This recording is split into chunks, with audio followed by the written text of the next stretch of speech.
Naiproklama na ng Provincial Board of Canvassers kaninang hapon ang mga nanalong kandidato sa local elections sa Albay. Iprinoklama sa Sangguniang Panlalawigan Session Hall sa Kapitolyo ang bagong gobernador ng lalawigan na si Noel Rosal na nakakuha ng 401,650 na boto, habang 391,902 naman ang nakuha ng mahigpit nitong katunggali na si Joey Salceda. Iprinoklama naman na bagong vice-gobernador ng lalawigan si Diday Co na nakakuha ng 397,598 na boto, habang 289,085 naman na boto ang nakuha ng mahigpit nitong katunggali na si June Alegre. Pangako ni Diday na mananatili siyang tapat sa kanyang serbisyo at magiging maayos ang kanyang pakikipagtrabaho kay Governor Rosal.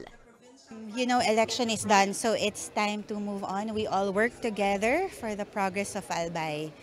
Gov. Rosal is also my friend, so I don't think it will be difficult to be one this time. Naiproklama na rin kanina ang mga nanalong kongresista sa 3 distrito. Sa unang distrito, nagwagi bilang kongresista si Crisel Lagman, kasama niya sa proklamasyon ng kanyang kapatid na si dating Albay Governor Attorney Grex Lagman. Sa ikalawang distrito, nanalo naman si Caloy Loria, kasama niya sa proklamasyon ng kanyang pamilya at mga taga-suporta. Liyamado sa ikatlong distrito si Adrian Salceda, na nagpasalamat sa mga patuloy na naniniwala sa kanyang liderato. Aniya, ang pagtatapos ng eleksyon ay pagpapatuloy ng kanyang pagtatrabaho at pagsisilbi sa probinsya. This is a very humbling experience for me, very humbling fight.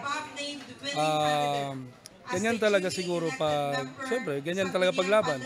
You win some, you lose some. So, tapos na yung election. So, I guess we better get back to work.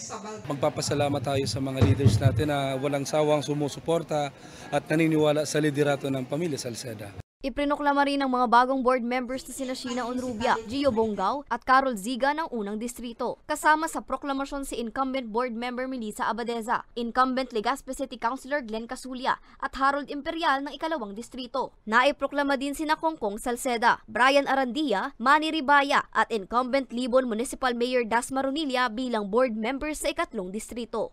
Para sa mga balitang Tatak Bicol, Angeline Dagta.